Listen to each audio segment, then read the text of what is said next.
Hey, y'all, I'm Dr. Reagan, and welcome back to CRxOWN Talks, your dose of health and healing in Black communities.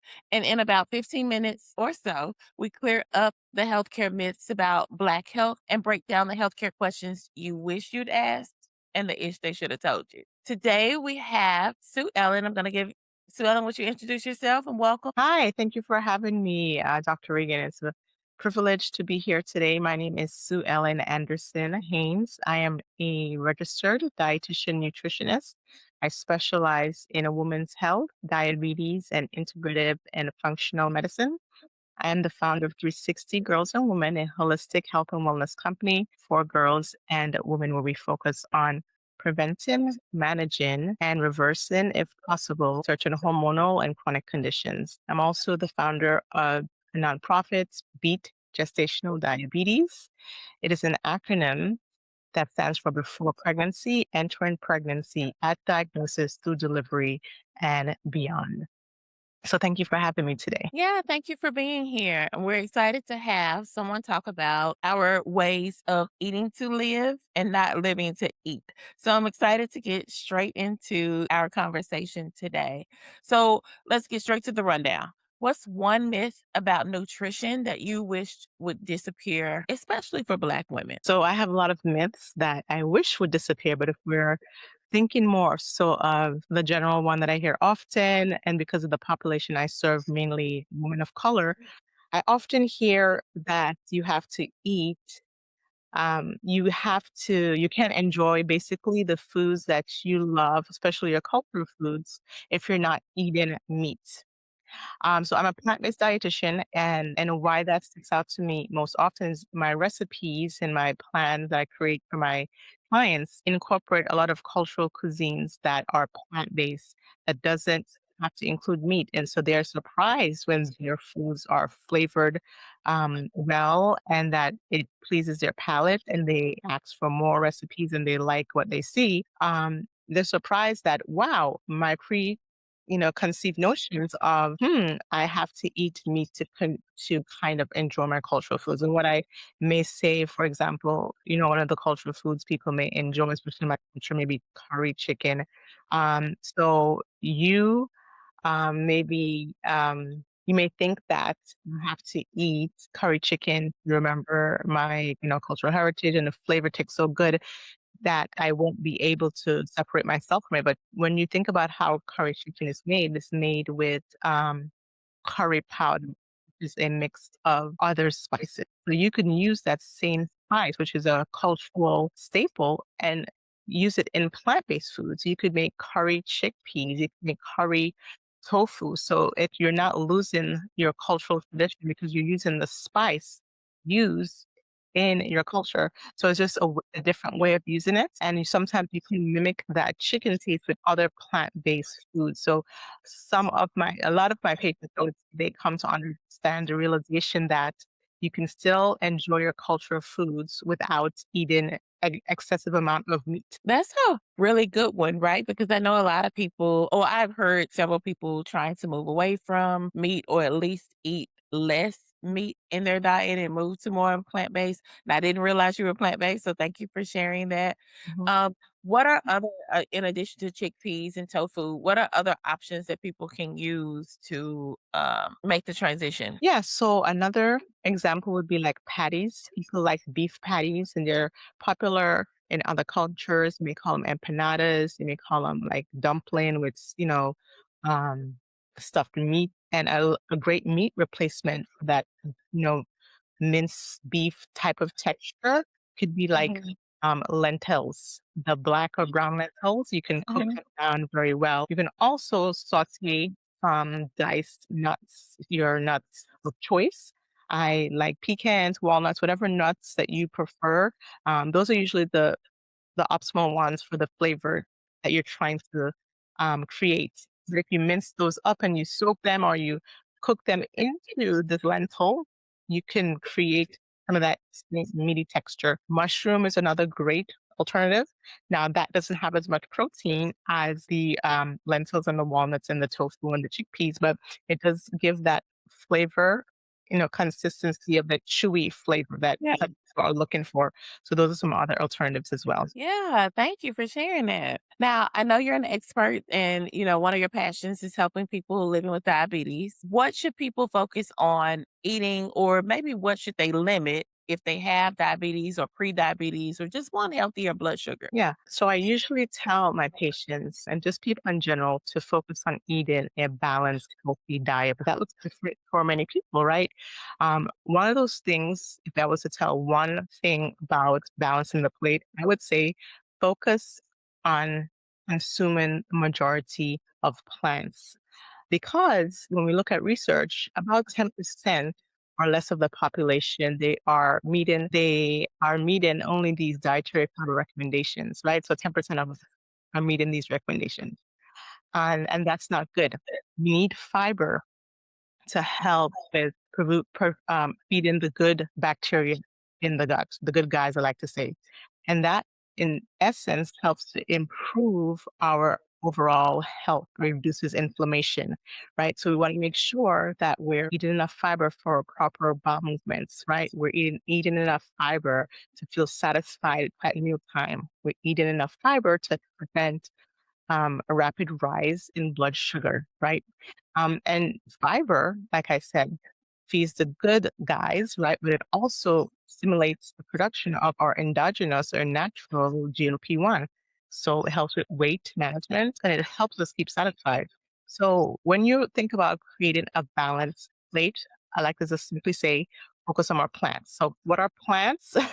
They're found in fats, seeds, nuts, avocado oil, olives. These are like your healthy fats, right? And then focus on your proteins that are from plants. So legumes, beans, lentil, peas, and your whole grains. Focus on more like buckwheat, barley, lentil, brown rice, quinoa. Mix them up. You don't have to eat the same type of whole grains, but you definitely want to have a variety. So if you focus on eating more plants, and I just listed some examples of plants, you're going to be healthier in your gut. You're going to be healthier with blood sugar regulation. You're going to be helpful with hormonal balance because in terms of girls and women's health, fiber also helps to eliminate some of that excess estrogen through the stool. And that's one of the number one ways that we get rid of excess estrogen in the body. It is broken down through the digestive system and released in the stool. So we need fiber for so many different things. So focus on foods from the ground, whole foods. Um, and I think that would be the one of the best recommendation I would give. Now there's others, but that's what I'll leave with right now. That's a good one, though, I think. And one thing you mentioned was your body's natural production of GLP-1s, which I don't know if people realize that that's what Ozempic is. And we're in this Ozempic trend right now. So fiber is a good source of naturally producing that GLP-1. Yes, fiber helps release that natural or endogenous GLP-1, right? So we want to make sure that we're eating enough fiber. And coincidentally, you know, in the media now, we're pushing for a lot of protein, and protein is good in the right amount, right? And the balance in the types, right? Animal versus plants, right? Balancing those. But the ultimate choice is that we need to up our fiber intake because we are not meeting our recommendations. So that is one thing I would like people to really focus on. And I'm not telling you to be vegan or vegetarian. It's totally up to you. Well, we could look at what the research says. Basically, eating more plants, you're going to live longer, right? So, however you see that, eating less portions of animal products or combining more plants with the foods you eat, you could look at that differently and you could sit with your dietitian to go through that. But as a plant-based dietitian, I'm going to tell you to eat more plants as much as possible. And I'm sure every dietitian is going to say that as well, whether you're plant-based or not, because the data shows we're not eating enough of it. And natural fiber is only found in plants. And Mhm. that's something I want to put a ring in people's ear. So you could get fiber substitutes for different things and pills and gummies, but you really want to focus on the foods. And you asked the question about what should we limit. And I like to say the three S's: salt, sugar, and saturated fat. Those are my three S's. And and if you're eating a lot of foods like baked goods, sweet, you're eating a lot of processed meat especially, or, potato chips and stuff like that, you're going to find those 3 S's in those types of foods. So eat more from the ground, and it can be possible eat a healthy, culturally based, budget friendly eating pattern with incorporating some of these health rules. And I teach my patients, I show them how to do it. Yeah, so I'm gonna be honest, the 3 S's are actually my favorites. I limiting those, you want to limit them, right? Yeah.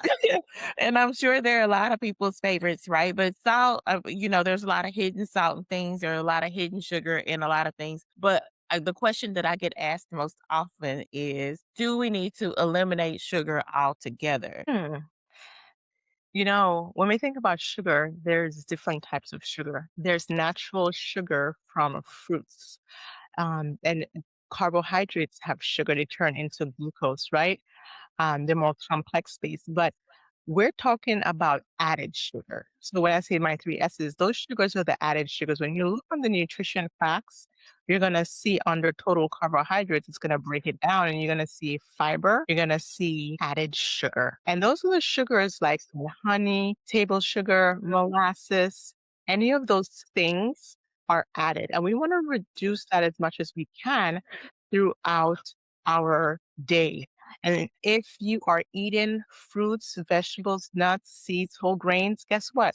Your added sugars are going to be very minimal. Now, those added sugars can be hidden in like sauces that you use to put in salad dressing or to marinate your food. So you just want to take a look at that. Doesn't mean you can't have any added sugar. You can reduce it as much as possible. And you want to make sure you're eating, like I said, wholesome foods, more foods from the ground, more foods that you could like, oh, I'm going to pick up this apple. I'm not gonna go to the store and get applesauce with added sugar. Or maybe the person's unaware that it has added sugar, right? And that's saying applesauce is a bad food because you could have honest sweets in the applesauce. But if you want them to get more fiber, you can go for the apple, right? So that's the way you want to kind of change your thinking. But also want to make sure we're thinking about what's available for the person.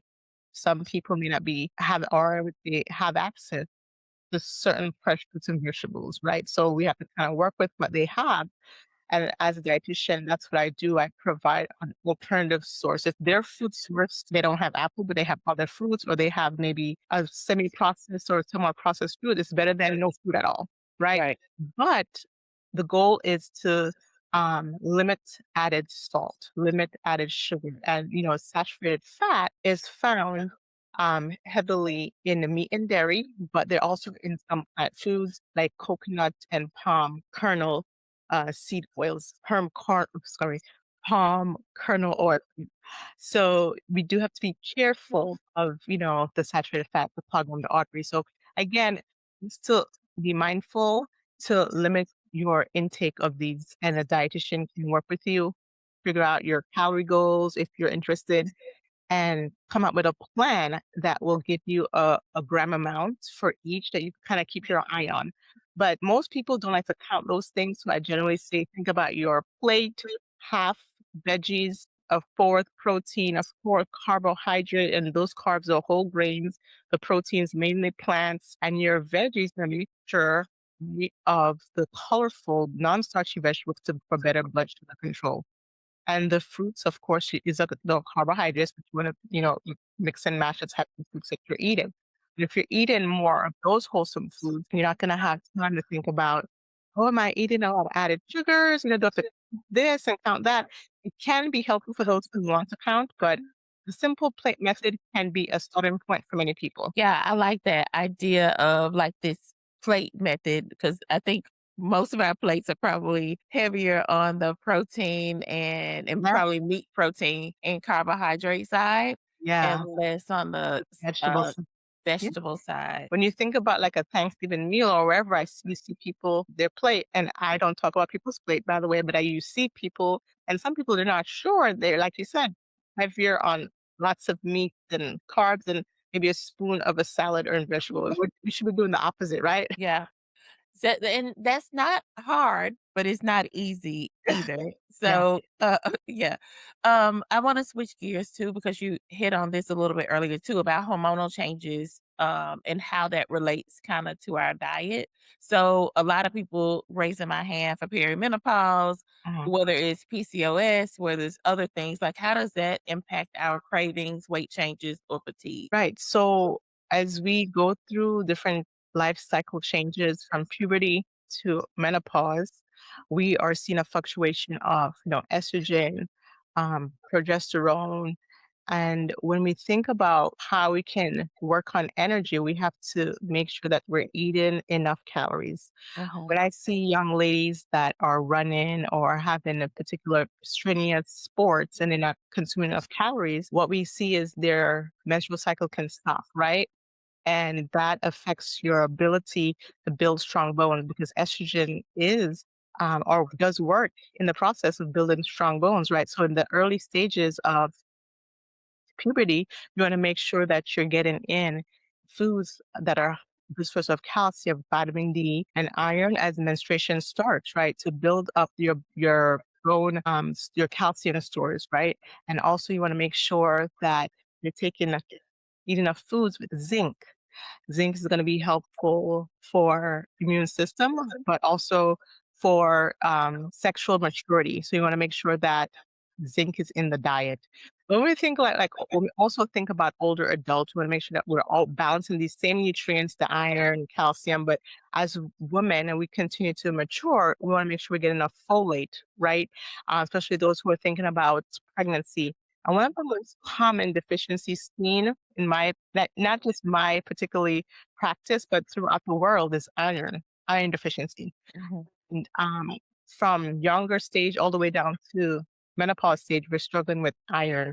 So there's different types of iron we could get into later, but making sure that we're eating a balanced diet. If we're eating plant-based, making sure that you're adding a vitamin C component, your plant-based iron source. So if you're eating legumes, which are a good source of iron, make sure you add in some peppers, broccoli, or squeeze in a little bit of lemon to help absorb the iron. And those things will provide energy, you mentioned energy, from all the way from puberty, perimenopause, and menopause. You want to make sure that you're getting enough iron from plant sources. If you eat animal sources, that's great as well. But one thing people may not be aware of is that too much heme iron, which is uh, from really animal source, that can increase inflammation in the body and it can cause insulin resistance.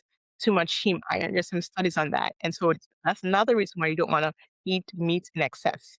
So you want to balance that out with non-heme, meaning from plants, and then heme from animals. But getting back to changes throughout your life cycle for a girl and a woman, it can take me a long time to go through the different nutrients that you need. But just to name a few, as I mentioned before, iron, calcium, zinc, magnesium, all the way through. And I would say magnesium, especially during the menstrual phase, as a young woman and older woman phase, because when I see women, they're concerned about menstrual cramps, fatigue, lack of sleep. You get down to the perimenopause, menopause stage, they're having difficulty with have flashes of waking up, falling back asleep, or the bowel movements, constipation, and magnesium is something that we're not getting enough of. And funnily enough, they're found in plants. They're found in seeds, nuts, have lots of magnesium, but taking a magnesium supplement may be beneficial for a lot of people. And, weight gain, you mentioned that as well.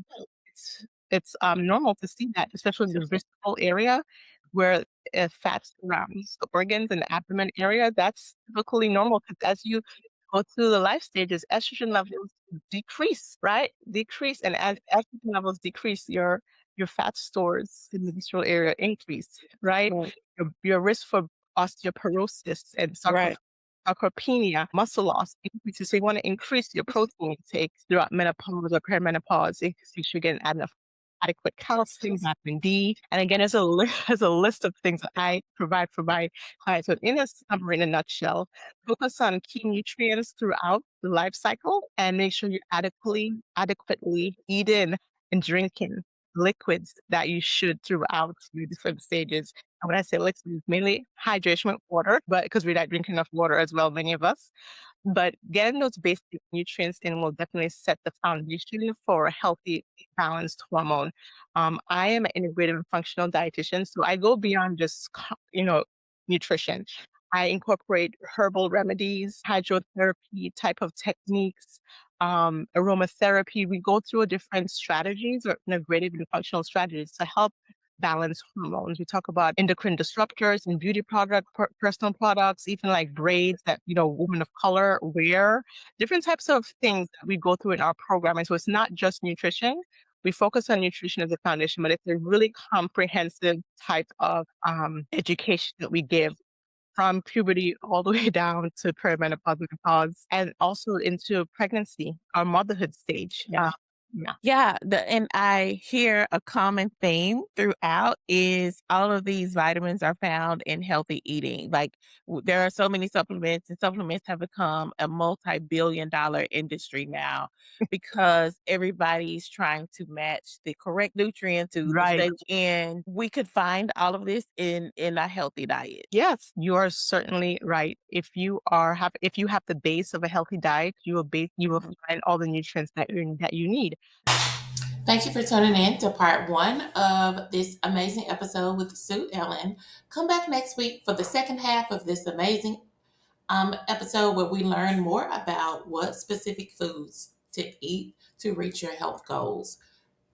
Thinking about paleo diet or protein rich diets, we talk about it next week. See you soon.